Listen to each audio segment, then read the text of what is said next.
All right, let's dive right in.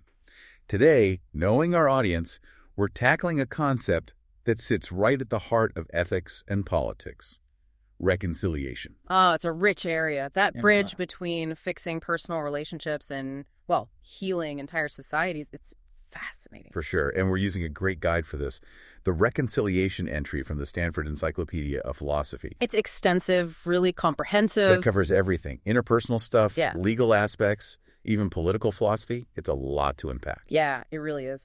But for you listening with your philosophical background, we want to break this down. Look at the definitions, how people think it happens, and really importantly, how it connects with justice. Got it.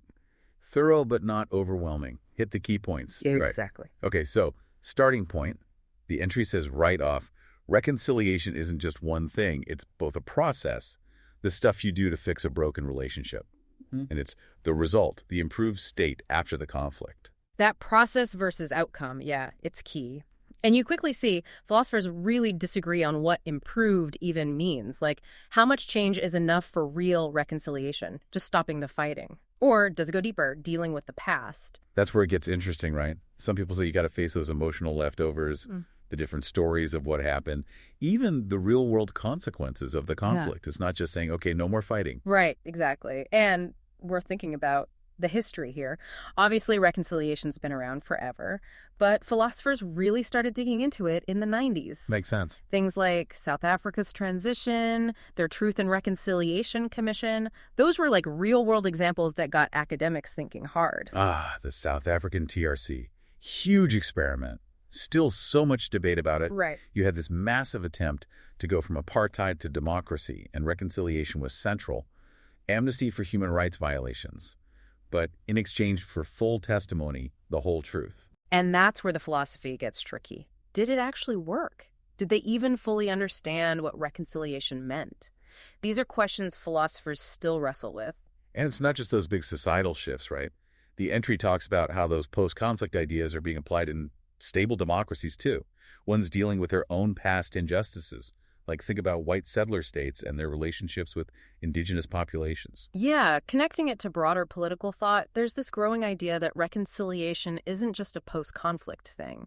It matters for dealing with long-standing injustice, even in systems that look stable on the surface. We even see the word popping up in law.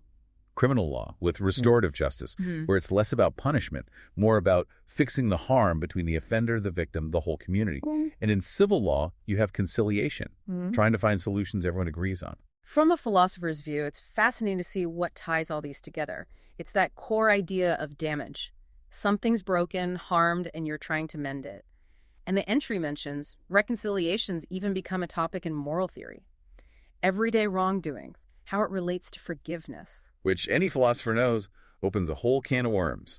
What's the link between the two? Can you have one without the other? The entry really gets into those connections. It gets to the core of moral repair. Are they different responses to wrongdoing? Do they have to go hand in hand? What happens when you prioritize one over the other?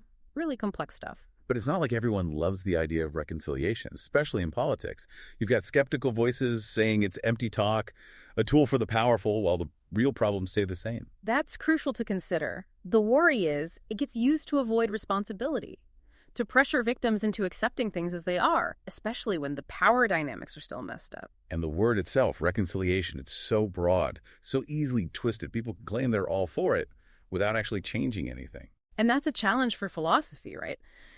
The basic idea makes sense, but defining it, finding clear criteria, it's tough. It doesn't fit neatly into boxes. But as the entry says, it's not meaningless either. It's more like a spectrum. On one end, you have the bare minimum, maybe just the violence stops. On the other end, you have this deep trust, a shared identity. It's not just on or off. Yeah, that scale is important. It means we can have different levels of positive change. What counts as a real reconciliation, it can vary so much depending on the situation, the relationships involved. Okay, let's get into those types of improvement the entry talks about. Yeah. 5 broad categories. First, changes at the structural level, the institutions, the rules, like reforming legal systems, giving people more political power. Right, the actual systems of a society or group, trying to fix the root causes of the conflict in the first place. Second, changes in how people act, ending aggression, being able to exist peacefully, even working together. That's the outward stuff, going from open hostility to more peaceful ways of interacting. Third, changes in what people believe.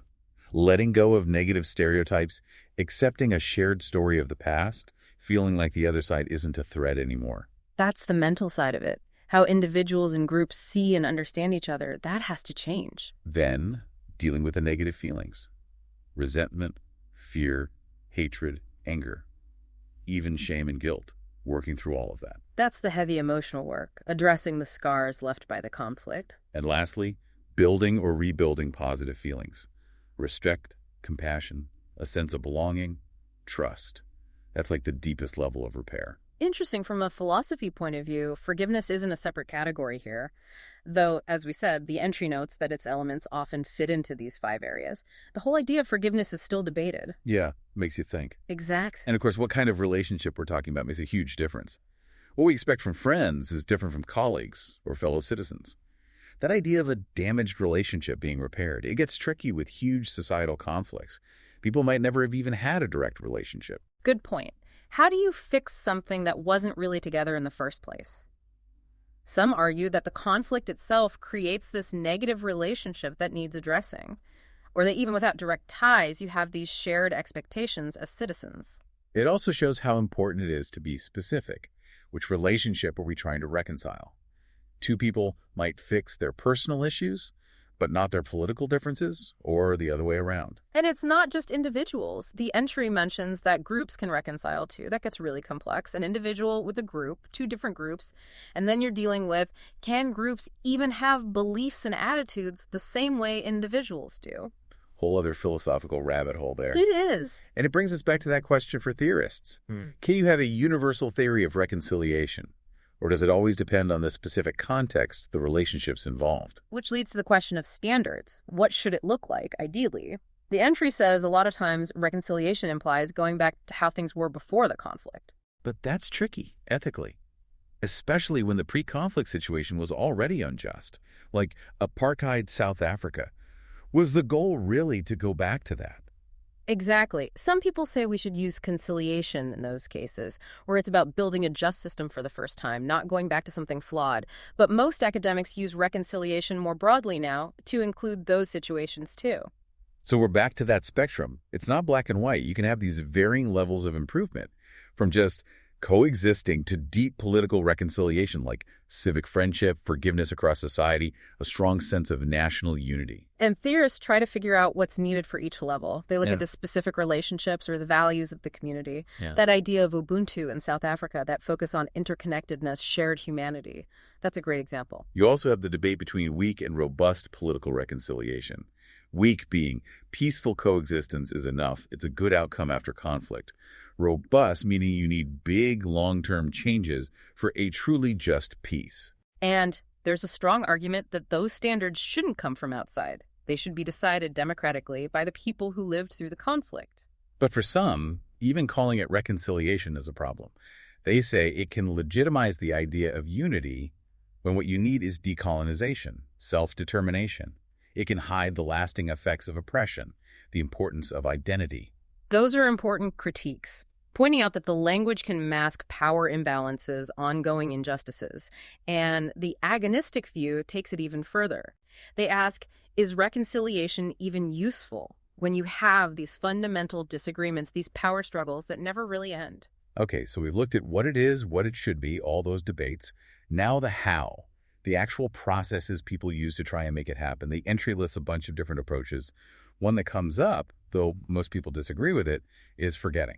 The idea that to move forward, you have to bury the past. Some regimes have tried it, but most reconciliation theorists say, no, you have to acknowledge what happened. Because the main idea is knowing, openly admitting the wrong. That's crucial for healing, rebuilding trust, setting shared rules again. And it's about respecting the victims, recognizing their place in the community. But there's still debate on how much you need to acknowledge, which specific wrongs matter, just civil and political rights, or economic injustices, cultural harms too. And then, what comes next? Do you need material reparations? Some kind of punishment. Is forgiveness essential? Lots of disagreement there. And a big question now is who gets to decide? There's a strong push for local communities to have control over these processes. So let's dig into some of these processes. Apologies, for example, seem pretty basic for acknowledging harm. A good apology, the entry says, should clearly state the wrong, accept responsibility, and express regret. And it should be directed at the people who were hurt. We've seen more and more official apologies lately from governments, corporations. But that raises questions, philosophically. How real are they? What effect do they really have, especially for things that happened a long time ago? Yeah, are they truly sorry and wanting to change, or just managing their image?